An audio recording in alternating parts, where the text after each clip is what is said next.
Jadi, di video kali ini saya mau cerita mengenai pengalaman saya melakukan trade-in di store-nya Samsung. Dan juga saya mau cerita beberapa hal yang belum pernah saya ceritain di video review saya sebelumnya. Dan menurut saya, kalian semua perlu tahu. Jadi selamat datang di Curhat Gadget.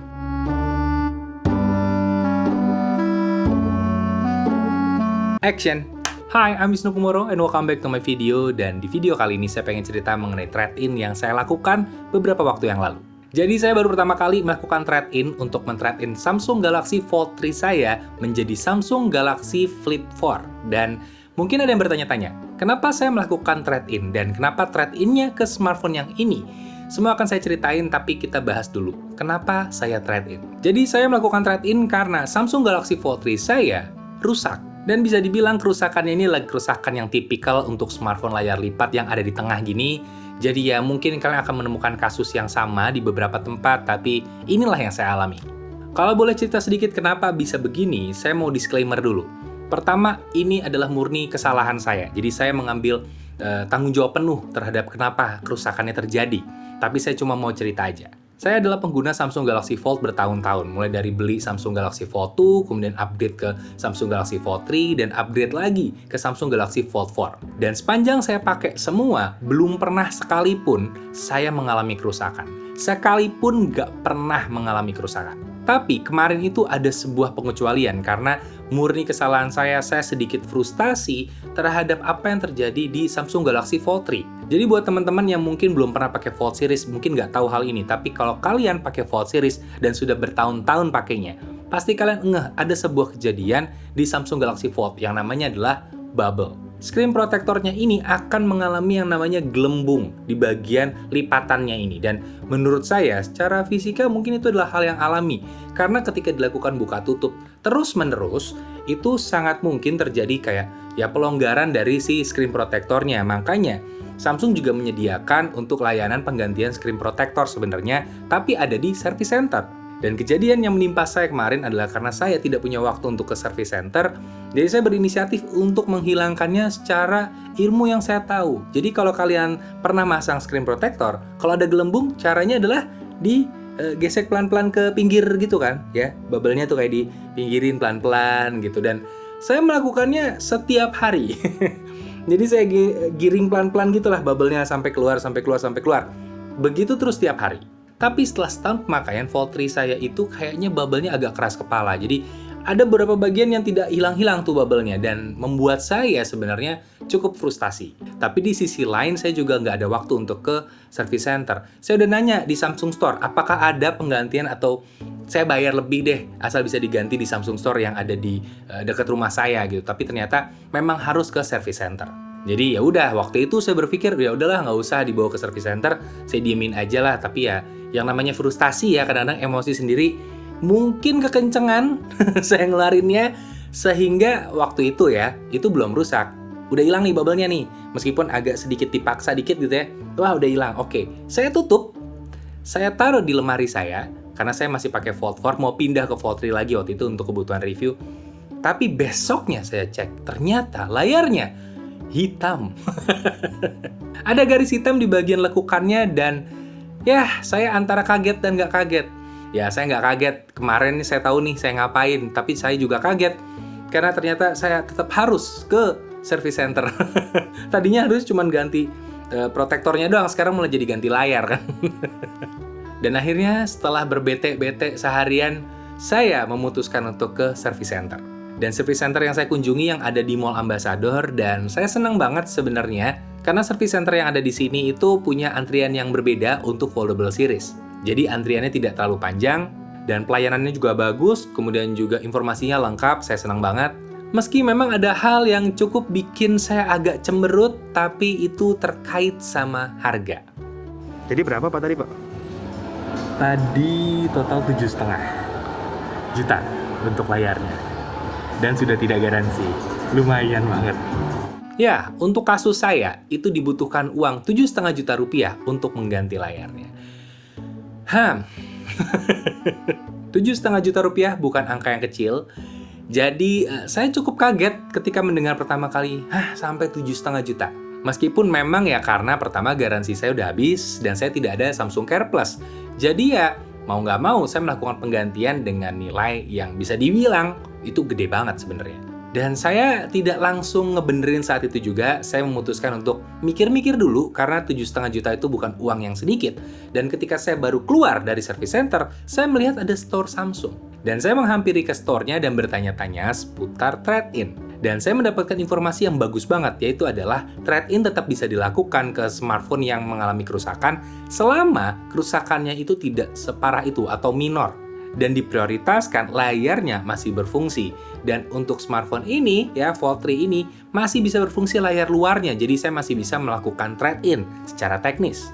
Dan ini sebenarnya adalah salah satu opsi yang baik buat saya karena pada akhirnya Fold 3 ini memang akan saya jual. Karena saya pakainya Fold 4. Nah, kalau saya jual dalam kondisi setelah diservis, kan kasihan yang beli nantinya. Takutnya nggak percaya sama produk yang saya jual. Jadinya, yaudah deh, saya coba pikirkan untuk melakukan trade-in.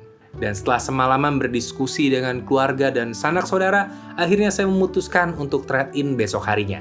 Dan saya memutuskan trade-in-nya di tokonya Samsung yang lokasinya sama di tempat saya nanya kemarin. Ada di Mall Ambassador, tepat di seberangnya service center dari Samsung.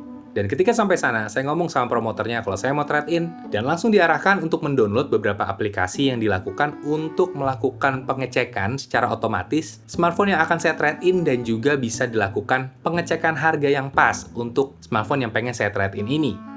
Jadi meskipun dalam kondisi layar yang memang tidak sempurna, untungnya smartphone saya itu tetap bisa responsif layarnya, jadi masih bisa dilakukan trade-in dan saya bersyukur sekali.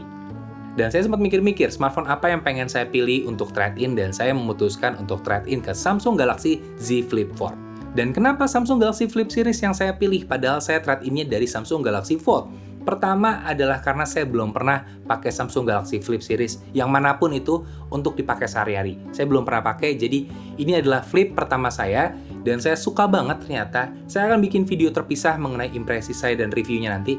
Tapi yang jelas saya tidak menyesali trade-in ke sini. Sangat-sangat menyenangkan pakai smartphone ini. Dan yang menarik juga adalah tentang biayanya untuk trade-in ke smartphone ini. Jadi, biaya yang saya habiskan untuk trade-in ke smartphone ini itu hanya 6 jutaan. Tidak sampai 7,5 juta kalau saya servis si Fold 3-nya. Jadi dalam case saya sebenarnya ada dua opsi. Saya meneruskan untuk menggunakan Fold 3, saya perbaiki aja dengan biaya 7,5 juta, atau saya trade-in ke smartphone ini, hal yang belum pernah saya jajal sebelumnya dengan biaya yang lebih murah. Dan juga saya dapat Samsung Care Plus di sini. Jadi, mana yang saya pilih? Akhirnya saya memilih untuk trade-in aja. Dan yang seperti tadi saya bilang, smartphone baru saya ini udah mendapatkan Samsung Care Plus. Dan sebenarnya apa itu Samsung Care Plus? Samsung Care Plus itu adalah layanan perbaikan secara total untuk Samsung Galaxy Phone.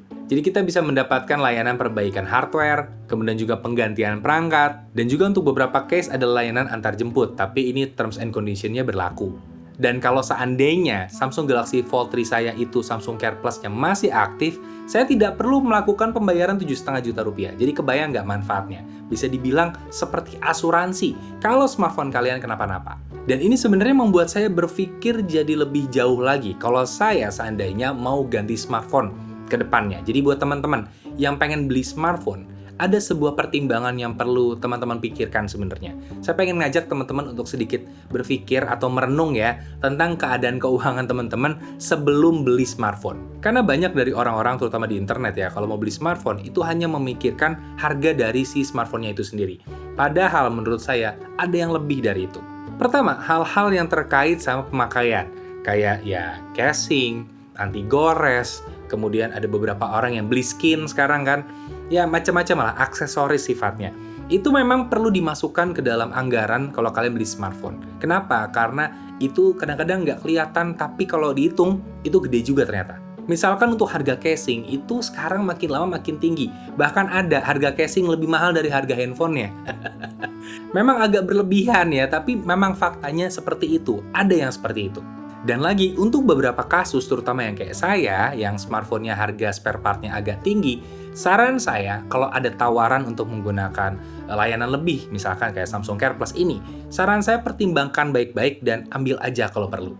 Apalagi kalau kalian pakai handphone itu brutal, saran saya ya diambil aja.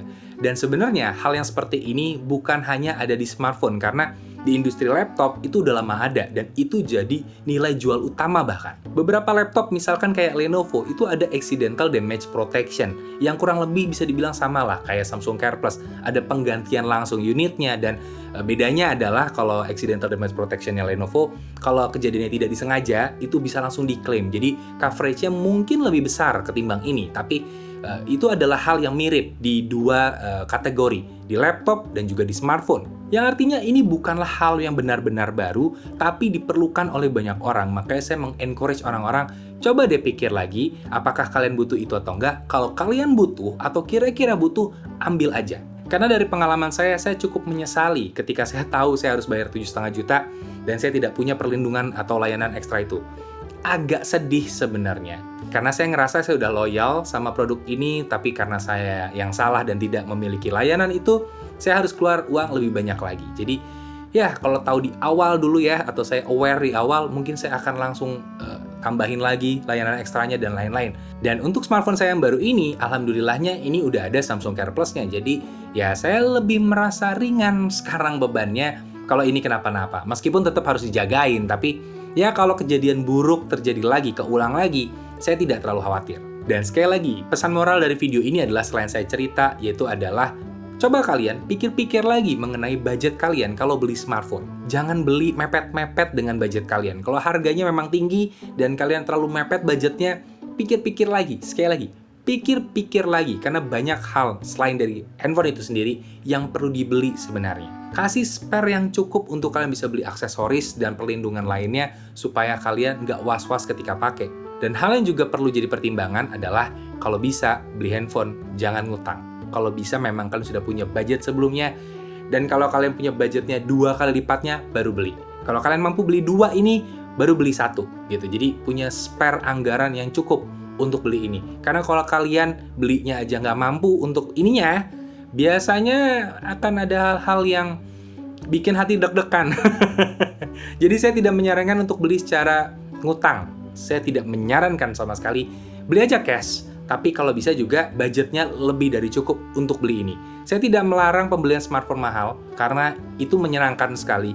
Tapi selama kalian punya budgetnya. Dan sekian untuk curhat kali ini. Semoga curhatnya bermanfaat buat kalian. Dan kalau kalian pengen ngebahas mengenai hal ini, silahkan bahas di bagian komen. Mungkin ada yang pengalaman pernah trade-in, pernah service atau apapun. Silahkan tulis di bagian komen. Dan sedikit disclaimer, saya cuma cerita di sini. Saya tidak mempromosikan apapun atau juga disponsori oleh siapapun. Jadi ya, kurang lebih seperti itu ceritanya. Semoga berkenan dan sampai jumpa di videonya Wisnu Kumoro berikutnya. Dadah!